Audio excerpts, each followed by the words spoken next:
is we'll talk kind of about a little bit about scanning, photographing, options for some printing, and then I'll do like a couple demonstrations and kind of show you some things on my computer outside of the slides.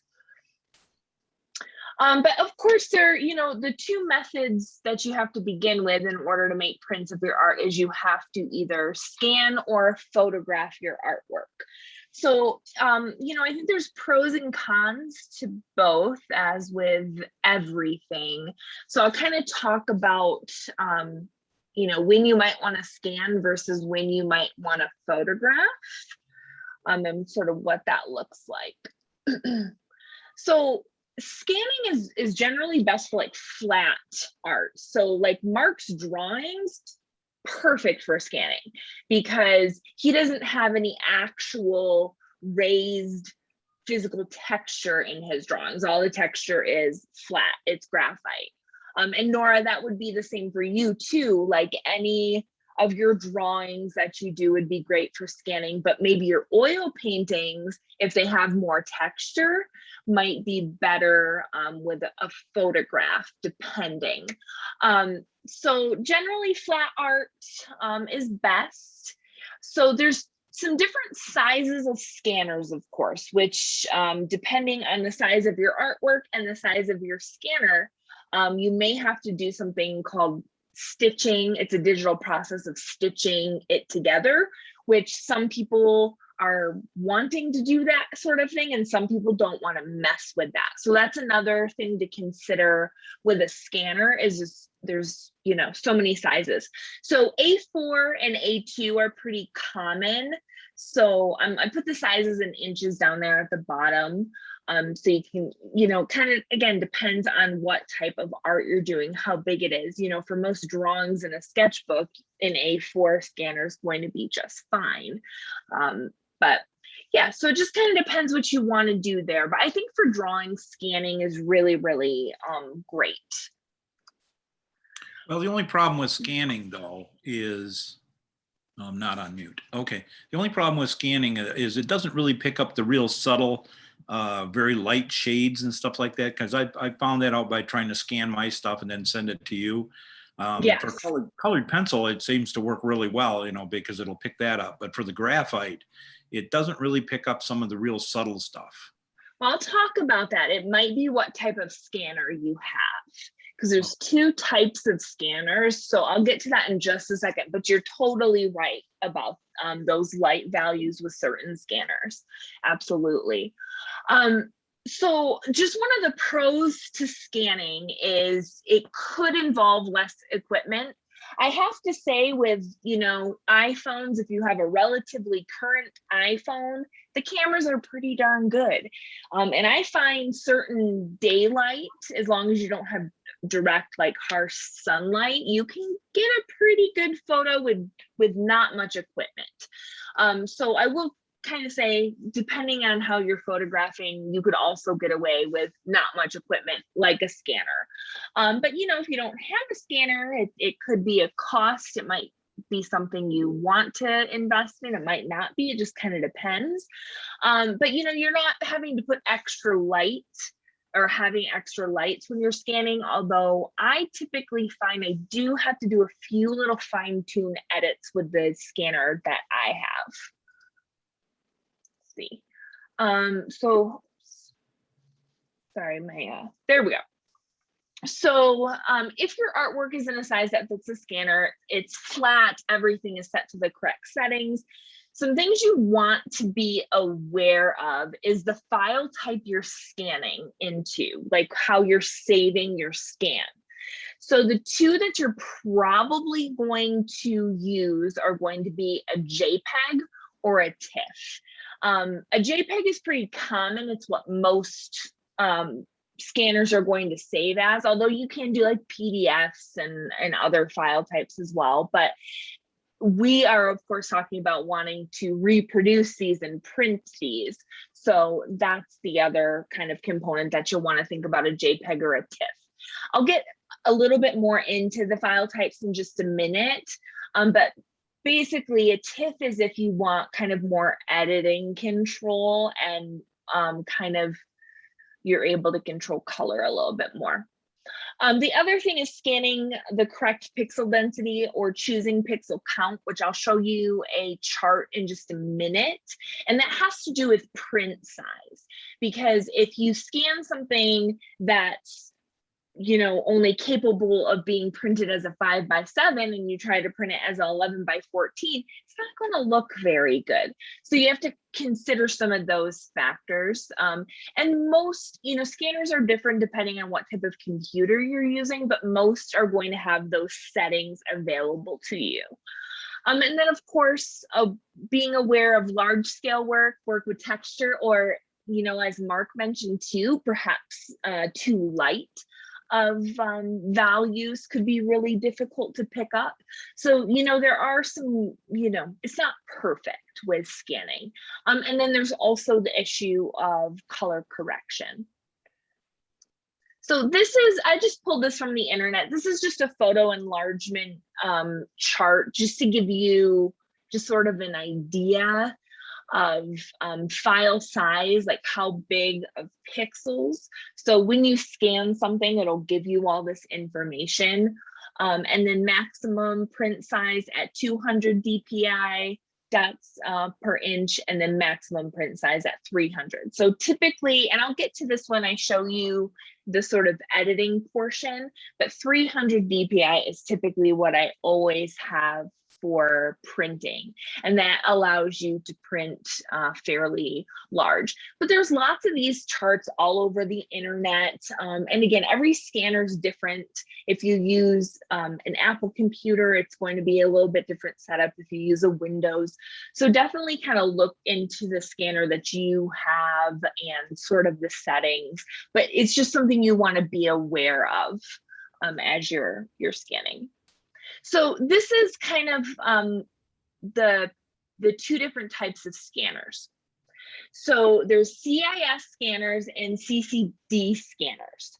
So CIS scanners are more the flat media to scan, and then CID scanners can scan textured and like slightly raised off the surface. So if you have like a thick acrylic painting or like watercolor paper, because even in the CIS scanner, like the watercolor paper, because it has texture on it, is hard to pick up. So that could be something to maybe look into what type of scanner you have. I believe like CIS scanners are more common in like the home office printer combination setup, but you'd have to look into your settings a little bit to see. But these are the two types of scanners, so that could impact it. But it could be that the CID scanner too still has a hard time with those really light values. That is possible. That could just be like a scanner issue, Also, welcome, Cheryl.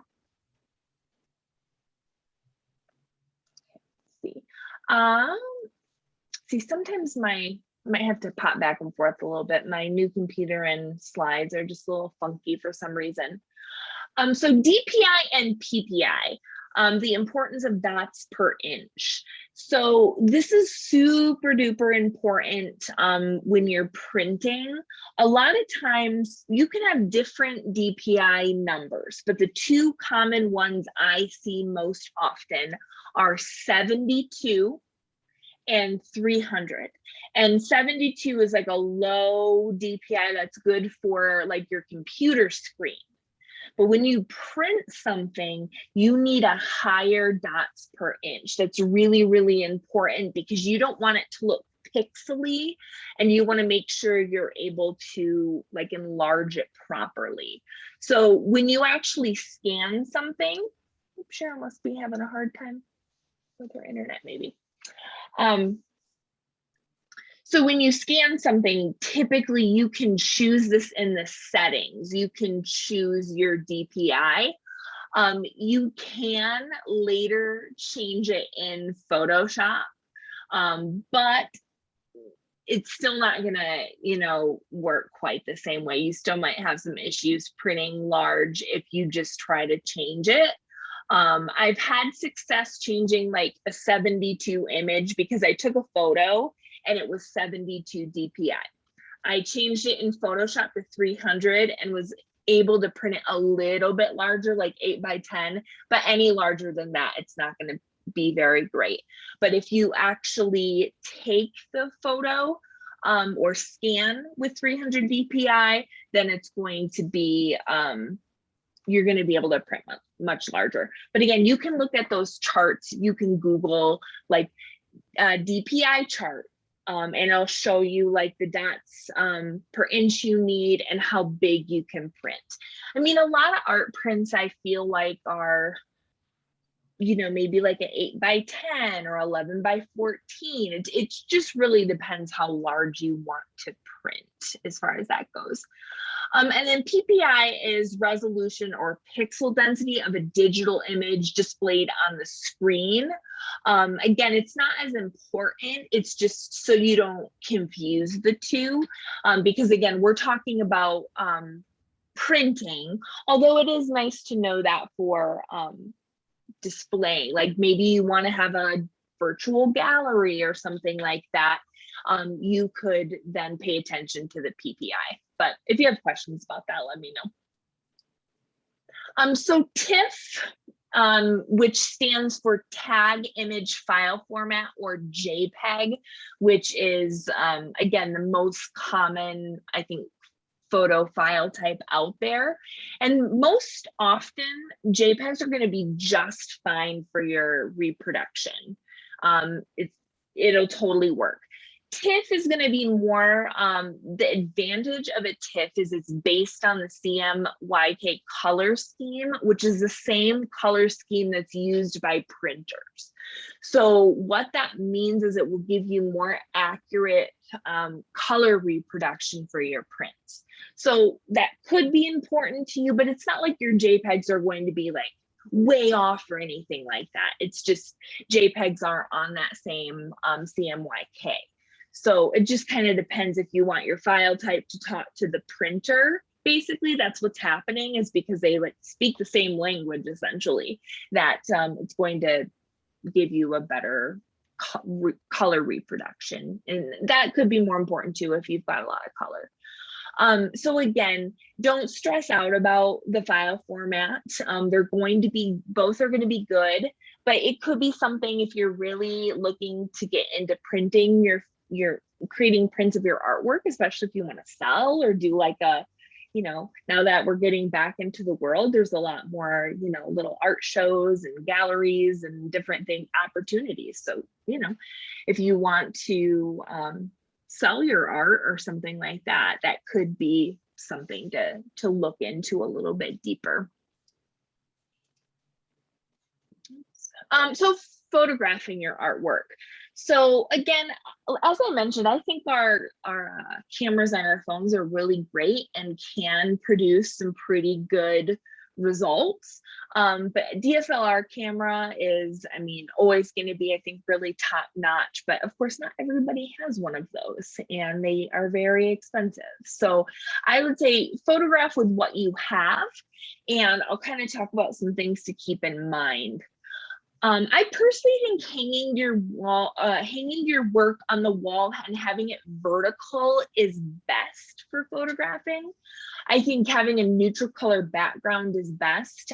We've actually, at the high school I teach at, have created like a photo booth room where we have like a white magnetic wall that we, you know, just pin the artwork up with or not pin, but, you know, put the little magnets on there. So there can be different methods, but something neutral is best. And you want to just be careful of anything like reflective around it too, that could bounce weird light back onto it. And then the other thing is you want to be very cautious of your camera being parallel to the artwork, so you don't cause any weird like shifts or distortions. That can be really difficult sometimes. And sometimes paper gets bendy. Actually, the example I'm going to show you, I just took with my phone actually, and the paper was a little sort of bendy, but I'll show you how you can sort of get around that a little bit. I just put this picture up because I think tripods are really nice to have. They do make some really, pretty inexpensive cell phone tripods on Amazon, or if you are using a DSLR camera, you probably already have a tripod, but they're not that expensive. Can really help with getting that parallel camera position, but also it can help with shake, which could, cause even the slightest bit of blur or something that maybe you don't notice in the picture, but once you print it, you notice it. So it can help with that camera shake a little bit too, and just keep it nice and steady.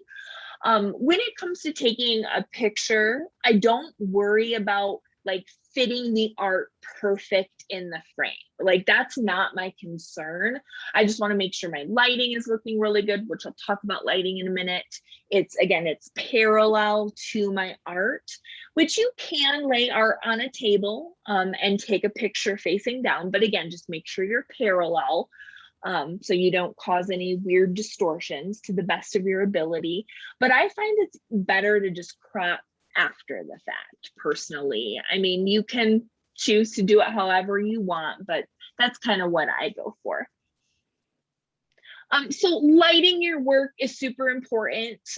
If you have a bright, sunny area in your home, I mean, natural light can work. Outdoors can work as long as you're not photographing in like direct, harsh sunlight. And then also just be mindful of shadows that could be cast on your artwork. So you kind of have to hunt a little bit. But obviously with the world of digital photography is you can go outside and you can try some different places and like see what looks best. But I just always try to look around for shadows, glares, any weird things that could kind of bounce and create something that doesn't look good in the photo if I'm photographing like just with natural light. If you want to light it, 2 lights, that's really all you need. You can use clamp lights, you can use some desk lamps. I mean, you can use anything really, as long as you've got 2 that are, about the same, and you'll kind of put them at a 45-degree angle pointing towards the wall. I'll show you an image of this in just a second so you can see that. If you're experiencing glares from the light, like if you're just using, let's say, a bright desk lamp or a clamp light, you can just use like white sheets of paper or even like tissue paper and kind of diffuse the harshness of the light, like a little DIY method. Just tape it on. But this is kind of the proper setup. So like our little photo booth room, we happen to have lamps like this. We did purchase them and have a tripod, and this is how we have it set up. So again, the art is vertical on a neutral wall.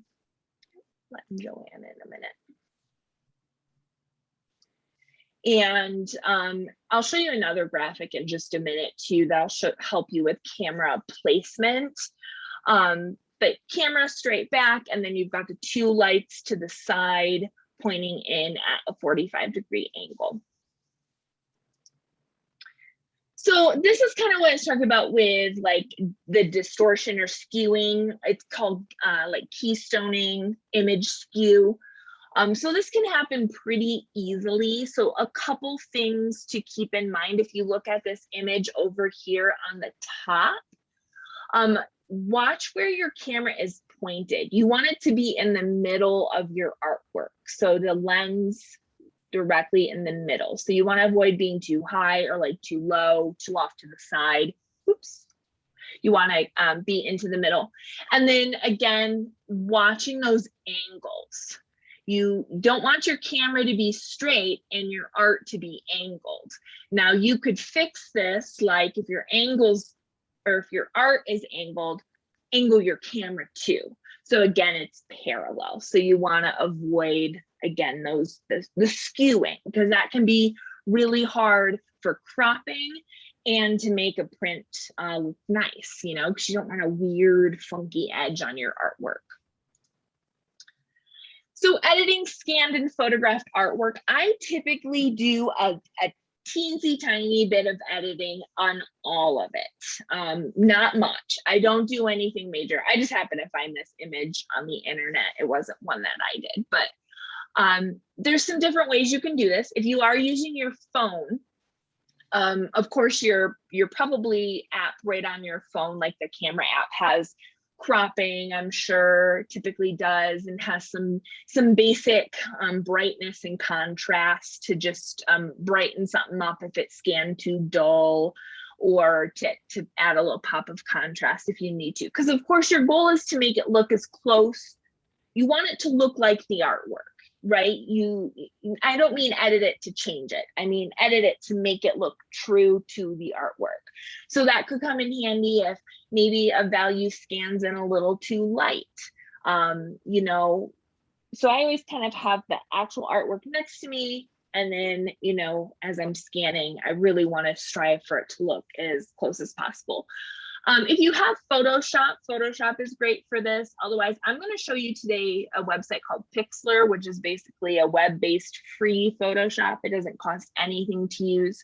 So I thought I would show you that. That way, if you don't have Photoshop, you're able to still do it. But if you have Photoshop, chances are you probably already know how to edit, do these little basic edits. The things I edit for are, again, cropping, sometimes rotating, sometimes depending on the angle you take your picture, you just need to rotate it to be a certain orientation. So exposure. So even though we're scanning or photographing, we have to go back to a photography term and think about exposure. So we have to think about our lights and our darks, the contrast. We want to make sure those are accurate. And then you might have to stitch something together, depending on if you're doing scanning and you scan in sections and then you want to stitch together. So I don't love stitching. That's not like a fun process for me. I know how to do it, but I don't really enjoy it. So typically if I do scan often, we have some pretty nice scanners at the school I work at that I'll use. It's much nicer than my home scanner. But I'll typically photograph if I've got something bigger, because yeah, that stitching together process just isn't something I personally like, but you might like it. It's a little tedious. So talking about printing. So Zclay Prints, which I am terrible at pronouncing, is the best type of print basically that you can get for printing your art. They're archival, and they're made using pigment-based inks on acid-free paper. So they're going to withstand basically the test of time as much as possible. I think they, you know, they could still be, if you're putting it in like harsh sunlight or something like that, and it's not protected behind glass, I mean, it could cause some damage, like in 100 years sort of a thing. But you want to make sure that you're, you know, protecting your print and taking care of it as best as possible. But, you know, essentially this is archival. And the inks here actually are the goal of these prints is that they're more true to the actual artwork than other types of what you just dub an art print probably, which is any other type of print. But also these inks squeeze out in little teensy tiny little kind of areas, like tons of it comes out in little tiny bits, and it just helps with the color, and the color is more true and rich and vibrant. So these are kind of like the best prints you can get. Oops. Jan, I have a question on Yeah. Zclay Prints. How does that scanner get the image? Do you take a picture of it and scan it or something? Yes. Yep. Oh. You still have to scan or photograph to make these prints from an original. Yep, you still have to first do one of those two methods, and then this is one printing method. And I'm actually going to show you a company that I think they're pretty good prices. I personally haven't tried it yet, but I'm going to. They've got a sale going on, and I think, you know, it'd be worth to try it. Oops. Okay, just want to make sure I was the right one. So you can print yourself. Definitely, if you've got a decent printer, Epson printer, scanner, or I have a Canon that's pretty nice. Epson we use at school are really nice. And you can use an inkjet printer and create your own prints for sure. But you have to consider obviously the cost of the printer, right? If you don't have one already, but then the cost of the paper, the inks, learning to print correctly, like with the settings on your computer, making sure it's the right size. You know, there is a little bit of a learning curve and cost involved there, but you can definitely print on your own. I put a little note here that I can give you guys this little slideshow, but in the notes section, I put like a little link to how to successfully print at home and some kind of tips and things if you are choosing to do this. I typically, like, while I do have a Canon printer, it's like a Canon printer scanner combo. I typically just don't like to maintain the inks at home and print myself. So I'm a big fan of using a company via a website to get prints of my art. That's usually my preference. I've done a little bit of printing on my own at school. We have some printers that have the capability to print on canvas. We have the capability to print on watercolor paper and any kind of fine arts paper with some of our printers. So, you know, but that's typically not a printer most people are going to have at home. Very expensive, inks cost a lot, and it's huge, you know. So again, I think outsourcing typically makes the most sense. So this is kind of my tried and true. This is just a little screenshot. But this place is called ProLab, or their website is referred to as ProLab Express, where they have all of their stuff. Now I don't believe they have the Z-Clay prints here, so I'm going to show you that on a different website. But this one does have a lot of really great options that I can show you in a minute. And I have gotten prints of my art here before. This is also where I get all my photos printed.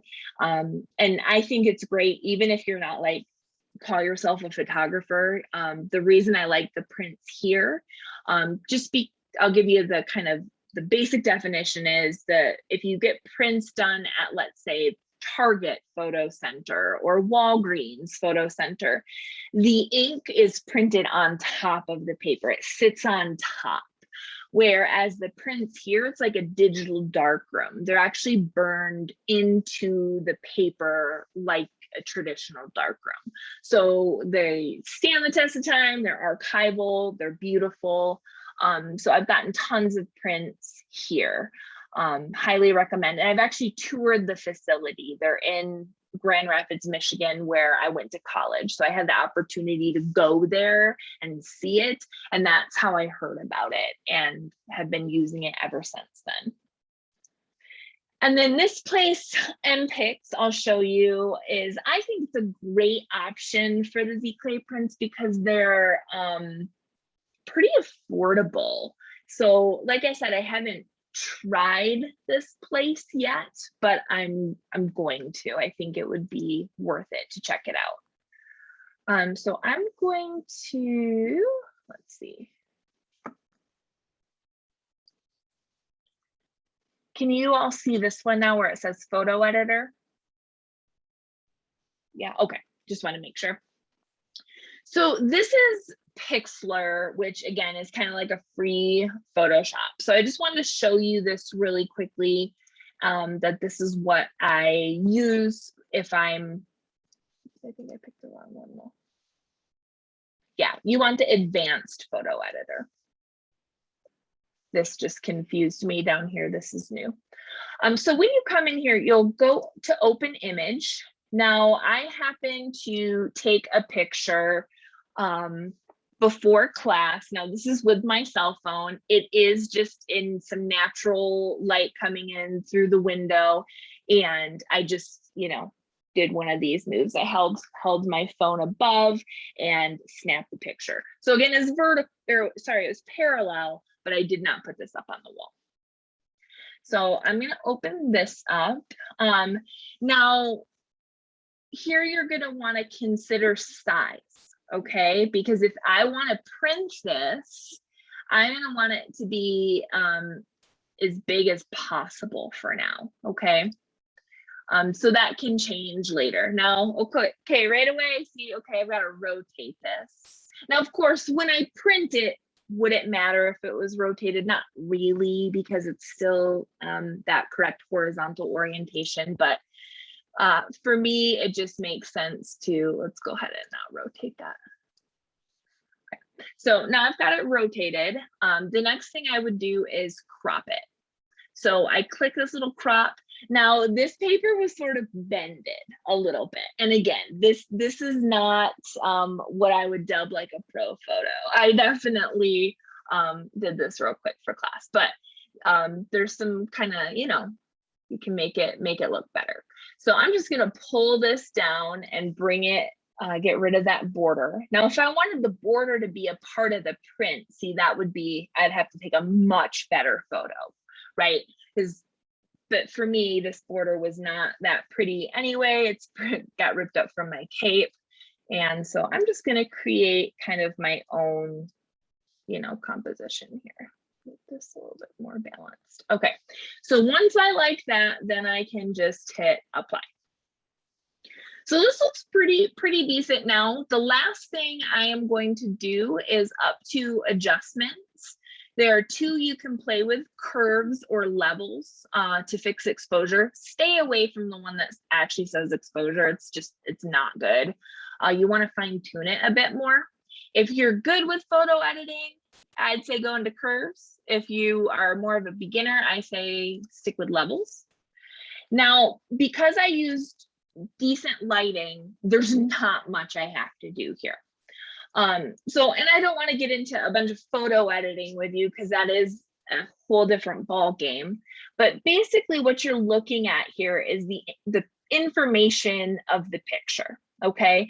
You've got your shadows, which is the black arrow. You've got your midtones, which is this gray arrow, and then this white arrow is your highlights.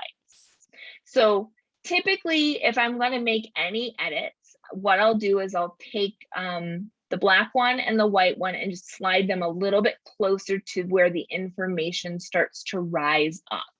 So what this will do, if I move this one, this is going to make my darks a little bit darker. Okay, did you see that happen? It's very faint. So here's the slide from the beginning. When I slide to the right, it pushes them darker. Okay, now I don't want it that much. See, I would just give this a teensy tiny boost. To me, edits are teensy tiny. In fact, to the average person, they don't really know a difference. But to me, it's like, oh yeah, this looks a little bit more like the actual artwork. And then the highlight, same sort of thing. I bump it just a little bit to where that information starts to rise. And I'll just kind of go a little bit more dramatic. See how you can make that much brighter. Now, some people like to just make edits and change things. Again, my goal is to try to make it as close to the actual artwork as possible. So about right there looks good. And then this mid-tone, you can slide it to the right. It's gonna make it a little bit darker overall, or you can slide it to the left and it's gonna make it a little bit lighter overall. So you can play with that as well, and then apply. That's about all I do for art edits. Because again, I'm not trying to change the art. I'm just trying to make it look more like the true image or the true artwork. The other thing I'll just mention really quick is under image size. Yeah, they're not giving you much to mess with here. So actually we're just not going to do anything with that. And then I can save this. This does not give you a TIFF option either. So again, this is like a free thing. If you have Photoshop or an actual photo editor, it's probably going to be better. But I, again, wanted to show you this because it's free. So I'm going to bump that up to 100. You can change your file name if you want to. I could say, sometimes I'll just put edit behind it, so I know it's my edited one if you want to keep your final. And actually, since I've gotten my new computer, have not even put Photoshop on, so I couldn't even show you Photoshop. But typically Photoshop is what I use for my editing. Really quick, I'll show you, this is ProLab. So to create an account, they kind of, it's like sort of like for photographers. So it's kind of like they'll ask you, oh, do you have a studio? How much of your time is spent towards, you know, photography? So those types of things. But, you know, really, I think you're a photographer too if you're going to start, you know, doing this kind of stuff. So you can create an account, and then they'll tell you what it needs to be. So like this place doesn't even take TIFF files. They want it to be a JPEG. So that type of thing. And then down here, you'll see like they'll have the print size, they'll have the type of paper. So if I do art prints from this place, I do Fuji deep matte paper typically, because to me that looks more, as an art print, it looks the closest to the actual artwork, I think. So this is typically what I do. You can see kind of the costs here. Their prices have definitely gone up. They used to be a lot cheaper. They're like little 5x7s used to be like 65 cents, I swear. So I feel like this place has gone up quite a bit, but it could just be with what's going on right now, and cost is more. And but yeah, so this is ProLab, and then this is the MPix for the ZK prints. And then you can see here the pricing, which to me, I feel like this is seems like pretty good pricing to me. So again, it just depends on what size you're trying to print, like an 8x8, $3.73 a piece. And again, if you're trying to potentially sell, you know, you can order bulk too, or do more and they'll give you a little bit of a discount. But 8x10s are popular. I think 10x10 is really nice. 11x14.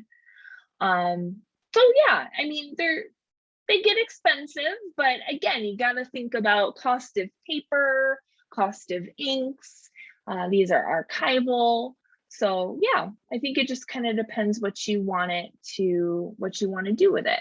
But they've got different papers too: glossy, deep matte, semi-gloss, or fine art, depending on what you're doing. So fine art is probably what I would choose for you know, paintings and drawings, but deep matte could be pretty nice. Gloss, I usually don't, I don't know, me personally, I guess I don't know that I would want my painting print to be super glossy. Maybe a semi-gloss, depending on the type of paint it was, but yeah, you could sort of make that call depending on what the art is. But I feel like drawings, like fine art, would be best, because it's gonna be more true to the actual artwork, for sure. So yeah, that's kind of the gist of it. So what questions do you guys have? I want to see your JPEG that you downloaded. Oh, the one I downloaded? Yeah, I want to see what it turned out like. Sure. Let's find it.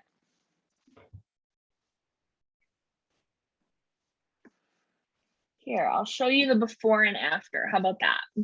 Yeah, that's great. So I'm going to stop sharing that, and then I'm going to pull up, put it on my desktop. Computer organization, I think, is very difficult. I always have good intentions, and then it's like, does not last. Another time consuming thing. Yeah, for sure. So, hey, Joanne. Hey, Joanne. Okay, so that's the photo, the initial photo I took. Uh-huh. And then there's the edit. Oh, that's so pretty. That copper Right, looks realistic. This one I feel like I kind of don't know if I really finished it or not, but yeah, I kind of like it though. It's expressive. But yeah, so again, I'm not trying to do much. I just want it to, you want it to look its best, right? So again, keeping it vertical, or you could have it flat as long as your camera's parallel, you'll be good. But again, if you do like what I did, like you can see this picture, obviously, right? With these edges, it is slightly raised up. That's just kind of how it dried. Now I could like flatten it with some books for a while. That could work.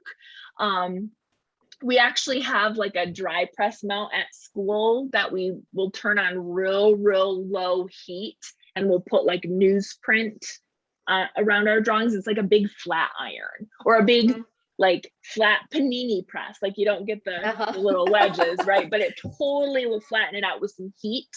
So that can work. But like I said, I knew from my editing experience, I could work with this and it would turn out just fine. Because again, it doesn't look warped or skewed here at all. So, but just little things to consider as you're taking your photos. And again, I think everything I did right here, you could do just on your cell phone. You could easily crop on your cell phone, you can rotate on your cell phone, and you can edit for exposure like brightness, contrast. And in fact, if you have an iPhone, I know iPhone, so I know that I can get in and play with shadows and midtones just on the base camera app. And then there's extra apps you could download too. So it's totally possible to do everything just on your phone. I don't think you need to put it on your computer and go that route at all, unless you want.